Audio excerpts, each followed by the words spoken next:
The sun dipped low, casting long shadows that bled into the parched earth of Arroyo Seco. Mara Silva stood rigid at the edge of the hollow well, the dry stone rim rough beneath her fingertips, her breath shallow and ragged. The desert wind carried a chorus of whispers, a susurrus that danced just beyond comprehension, a language of shadows and dust. She blinked, trying to steady herself, but the fleeting shapes in the corner of her vision refused to vanish. The well, a yawning maw of forgotten depths, seemed alive, its emptiness brimming with a hunger that gnawed at the edges of her sanity. Behind her, the town lay steeped in its usual silence, the oppressive heat muting even the cicada song. The annual disappearance of children had cast a pall heavier than the sun's relentless blaze. Mara's thoughts churned, haunted by Tomas's absence, the vacant space where his bright eyes once glimmered with innocent curiosity. She had chased rumors, faced whispered warnings, and now stood poised at the precipice of something beyond mortal comprehension. Earlier that day, she had sought out Elias Marquez, the town elder whose knowledge was as ancient and brittle as the desert itself. Inside his weathered home, the air stale with dust and secrets, Mara sifted through fragile parchments. The brittle pages crackled under her trembling fingers, their faded ink tracing forgotten rites and eldritch invocations. Elias sat across from her, his face carved by years of guilt and reluctant stewardship. His eyes, sun-bleached and weary, bore the weight of countless sacrifices, the town's sins etched into his soul. "The well is not what it seems," Elias murmured, voice heavy with warning. "It feeds on more than water. It drinks from our fear, our desperation. Each child taken is a thread in the web that binds us all." Mara's heart pounded. But why? Why must they suffer? Why must Tomas? Elias's gaze faltered. Because the Hollow One demands sustenance. It is the thirst that never quenches, the hunger that no offering can satisfy. Outside, the desert sun waned, shadows lengthening and twisting like living things. Mara returned home under a sky bruised with twilight, the air thick with foreboding. Sleep eluded her. Instead, she was seized by restless visions. The well's darkness stretched infinitely, a void swallowing light and hope alike. She heard Tomas's laughter, distant and distorted, mingling with the whispering wind. Faces flickered children she had never known, lost to the abyss. And through it all, the Hollow One's gaze burned like a pitiless star, hollow eyes promising oblivion. Her waking moments blurred with dreams, reality and nightmare entwining in a suffocating embrace. She found herself questioning her own mind, trembling on the edge of madness. The townsfolk, sensing her unraveling, recoiled with fearful murmurs. The fragile veneer of community cracked under the weight of dread and suspicion. In the town square, Mara's defiance sparked confrontation. Faces twisted with fear and superstition confronted her, voices rising like dust devils in the scorching heat. "Leave the well be," an old woman hissed, eyes wild. "It is our protector, our curse." Mara met their fear with steel. "It's a monster, hiding in our silence. We can end this." The crowd's anger simmered, a volatile brew of desperation and denial. But beneath the fury lay a trembling hope, a fragile flicker Mara clung to amidst the gathering storm. That night, as the desert settled into uneasy quiet, Mara stood once more by the hollow well. The darkness beneath seemed to pulse, alive and waiting. She knew the path ahead was treacherous, the boundary between the physical world and the abyss thinning. The Hollow One's insatiable hunger pressed close, threatening to consume her hope and sanity alike. Yet, despite the terror, Mara's resolve burned brighter. She would walk the edge of madness, face the void, and fight for Tamas for the children swallowed by the desert's dark heart. The well's hunger was endless, but so was her will to survive. The desert night whispered promises and threats, the shadows shifting, waiting for the inevitable descent. And Mara Silva was ready to step into the darkness. The desert wind howled softly, carrying with it the scent of dry earth and ancient secrets. Mara's pulse quickened as the sun's last rays slipped away, leaving Arroyo Seco cloaked in an oppressive twilight. The well, hollow and silent, beckoned a dark altar poised between life and oblivion. With every breath, Mara felt the boundary between her world and something far older, far darker, begin to dissolve. The edge of madness had never felt so close. The desert sun beat down mercilessly on Arroyo Seco, the heat shimmering over cracked earth and faded adobe walls. Mara Silva moved quickly through the narrow alleys of the town, her heart pounding beneath the weight of the day's mounting dread. Beside her, Lucia Torres kept pace, her slender frame tense, eyes darting nervously toward the gathering crowd near the hollow well. "Are you sure about this?" Mara whispered, her voice barely audible over the distant murmur of preparations. Lucia nodded, biting her lip. "I can't let them take any more children. Not this summer. Not Tomas." Mara's gaze hardened, the memory of her brother's disappearance, a fresh wound beneath her skin. The well, that yawning pit of endless darkness, loomed ahead, a silent sentinel to the town's darkest secret. The air was thick with the scent of burning sage and the sharp temps of sweat. Townsfolk gathered in a tight circle around the well, their faces etched with a mixture of fear, resignation, and something far more sinister. A low chant began, rising slowly like a tide, ancient and relentless. Elias Marquez stepped forward, his weathered face illuminated by flickering flames set in clay braziers. His voice, rough and commanding, wove the incantation that bound the town to its cursed ritual. Mara felt the oppressive weight of the moment press down on her, as if the very air conspired to suffocate hope. Lucia reached out, gripping Mara's arm. "We have to act now, before it's too late." Before Mara could respond, a sharp voice cut through the chant. "Enough." Father Rosales emerged from the crowd, his priestly robes stained with dust and sweat. His eyes, cold and unyielding, fixed on Mara with a mixture of disdain and warning. "This folly must end," Mara said, stepping forward despite the knot of fear tightening in her chest. "We don't have to surrender to this darkness." The crowd fell silent, the chant dying on trembling lips. Elias's gaze flicked between Mara and Father Rosales, the tension crackling like static in the heavy air. "Faith is our shield," the priest intoned, voice rising with fervor. "The well demands its due, and we are bound to obey. To defy is to invite ruin." Mara's voice grew stronger, fueled by desperation and the fire of rebellion. "What if the well is no savior, but a monster feeding on our children's lives? We've lost too many already." Murmurs rippled through the crowd, some faces hardening with anger, others flickering with doubt. Lucia's secret efforts to protect the children had been uncovered, and the fragile veil of silence was torn asunder. Elias's shoulders sagged with the weight of years and guilt. "The price is steep, but it has kept us alive."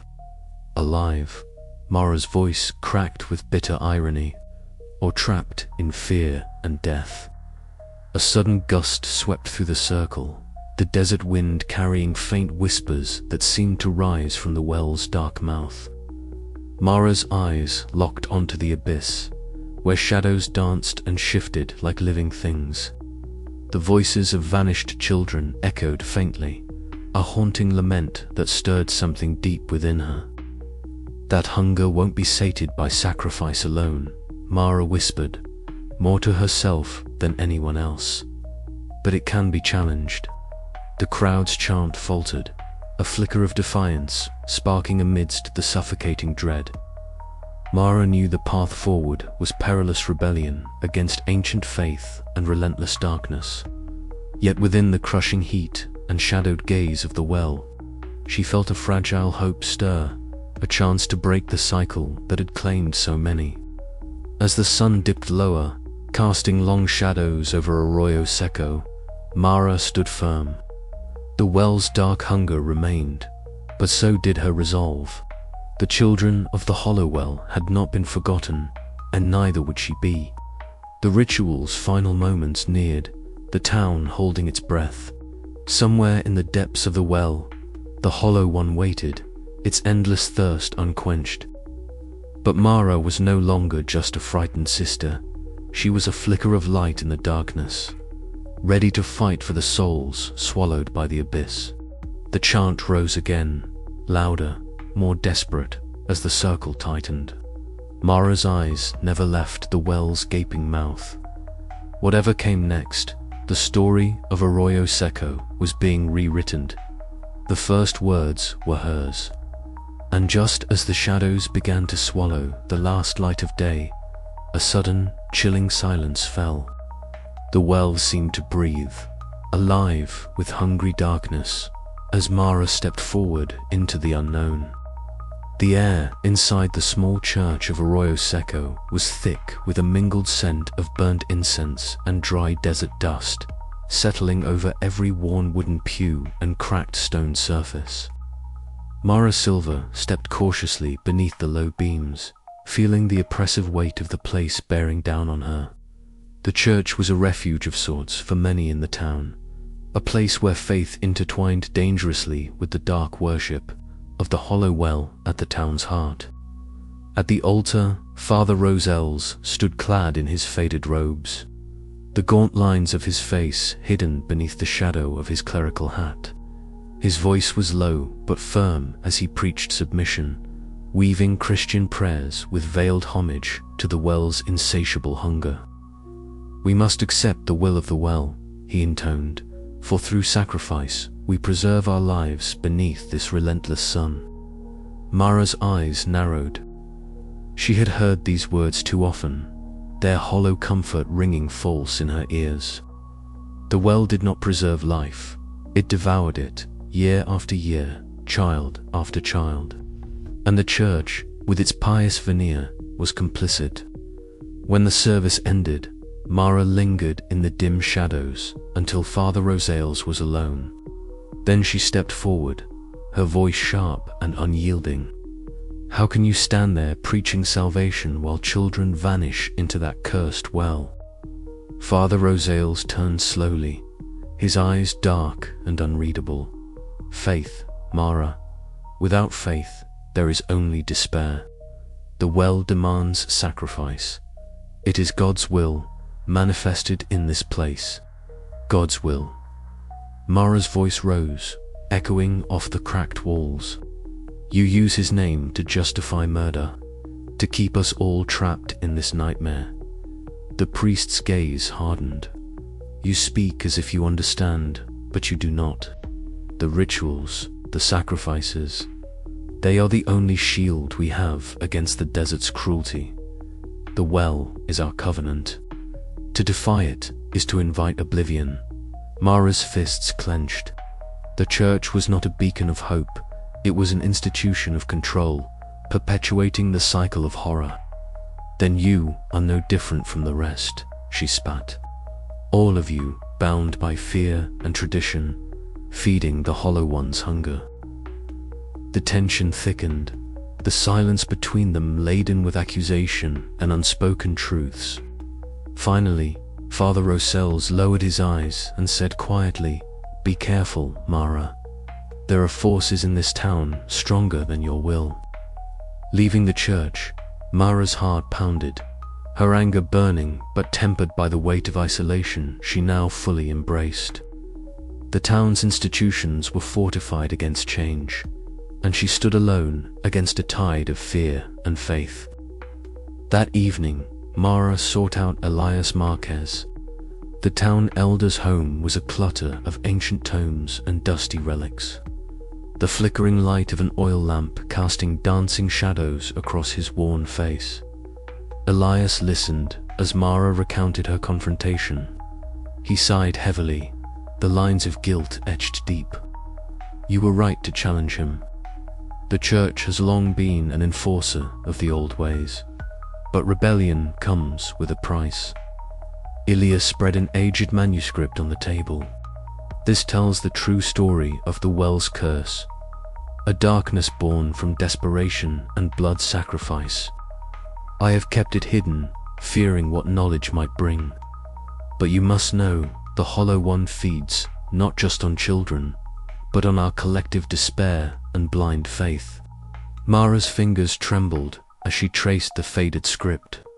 The burden of knowledge pressed down, yet her resolve hardened. "Then I will bear that burden. I will find Thomas and end this." Outside, the desert night was cool but unwelcoming. Mara stepped into the dusty streets, the weight of the town's secrets and her own fears settling around her like the swirling sands. The crossroads of desperation lay before her, a choice between submission and defiance, between the darkness beneath and the fragile hope she carried within. Her journey was far from over, but for the first time, Mara felt the faint stirrings of a rebellion that might one day break the cycle of sacrifice and silence. The well's shadow stretched long over Arroyo Seco, waiting patiently for the next summer's toll. While Mara's fight for salvation began in earnest, the sun hung oppressive and unforgiving over Arroyo Seco, its harsh light casting long, wavering shadows across the cracked earth surrounding the hollow well. Mara Silva stood at its edge, the air shimmering with heat waves that rippled like a cruel mirage. The well, once a source of life for the town, now loomed as a monument to their despair, a yawning void that seemed to swallow light and hope alike. Her fingers trembled slightly as she tightened the rope belt around her waist, the coarse fibers biting into her sun-warmed skin. The familiar scent of dust and dry sage filled her nostrils, mingling with the faint metallic temps of sweat. Every sound in the desert had fallen away to a heavy silence. No laughter from children, no distant dog barks, only the faint whisper of wind stirring the brittle remains of dead leaves and sand. Mara's dark eyes scanned the circle of cracked earth beneath her feet, the jagged edges of the well's mouth like the gaping maw of some ancient beast. Tomas's absence was a constant ache in her chest, a hollow that no amount of determination could fully fill. Yet here she was, standing on the precipice, physically and spiritually, of the abyss that had claimed so many before him. Behind her, the faint crunch of footsteps signaled the arrival of her companions. Lucia Torres approached, her slender frame wrapped in a worn shawl, eyes flickering with a mixture of fear and fierce resolve. Benito Cruz, the rugged tracker with a steady gaze hardened by years in the desert, carried a coil of spare rope and a small pack of provisions. Elias Marquez, the town elder, followed slowly, his weathered face shadowed beneath a wide-brimmed hat that had seen countless summers. Inside Elias's small, dust-filled chamber earlier that evening, the weight of forbidden knowledge pressed down on Mara like the desert sun itself. Ancient texts, yellowed and brittle, lay sprawled across the rough wooden table, their faded script whispering secrets that had been buried beneath generations of silence. Elias's voice had been low and cautious as he recounted fragments of lore, tales of the Hollow One, the dark deity born from the well's forgotten waters, sustained by the town's sacrifices and insatiable thirst. "The well is not just a hollow in the earth," Elias had said, eyes clouded with guilt. "It is a gateway, a hunger that grows with every child taken. We have fed it for centuries in the hope of survival, but the price is more than we can bear." Mara absorbed the weight of his words, her resolve hardening even as dread coiled tighter within her. She had come to know the cost of silence and blind faith, the way it twisted a community until fear was the only currency left. Yet knowledge alone was not enough. She had to act. She had to descend. Lucia stepped forward now, pressing a small, worn talisman into Mara's palm, a fragile symbol of protection, hope caught between threads of leather and silver. The faint scent of desert sage clung to it, a whispered prayer against the darkness below. "You are not alone," Lucia said, her voice barely above a whisper. "We stand with you, even if the town fears what you do."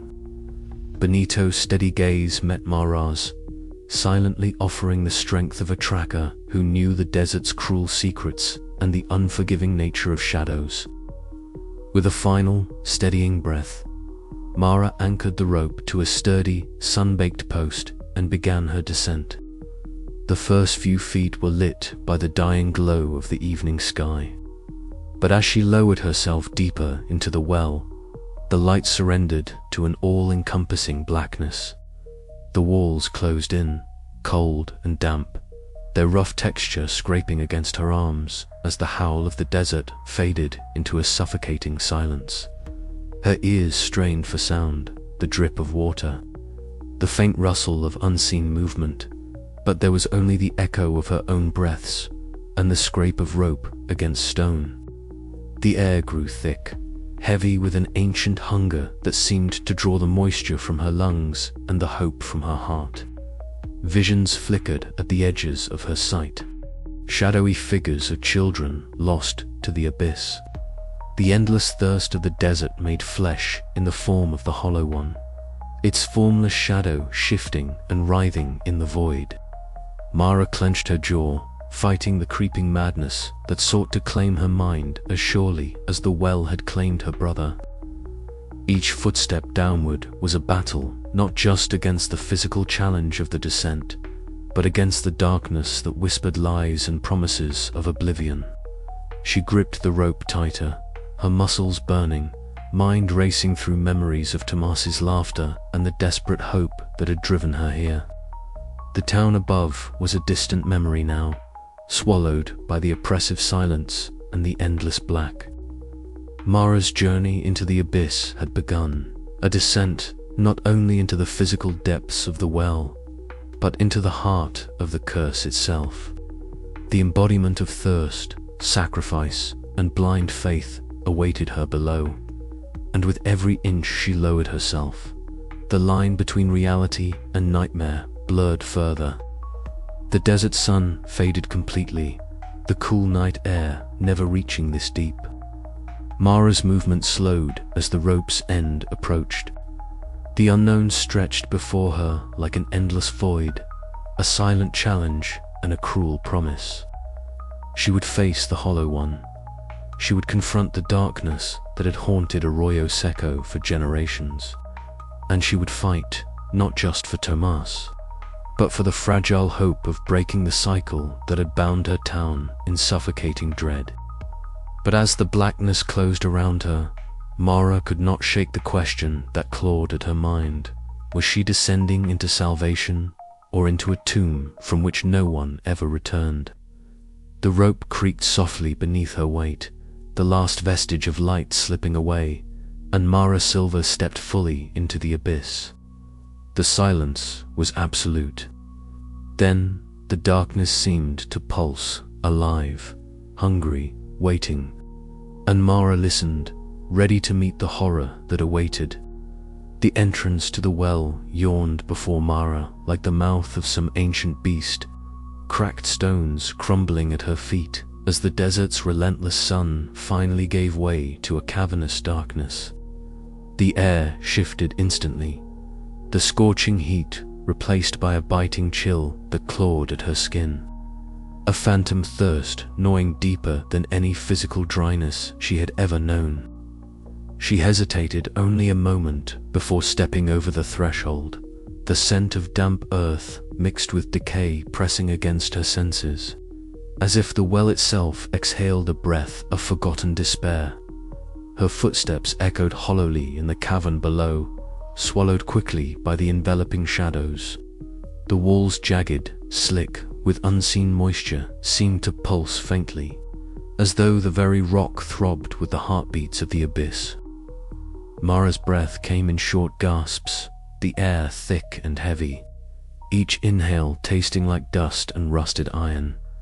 She reached out, fingers brushing the cold stone, and the darkness seemed to cling to her skin like a living thing.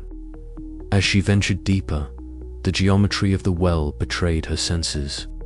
Angles warped and stretched, corridors splitting and folding back upon themselves in impossible loops.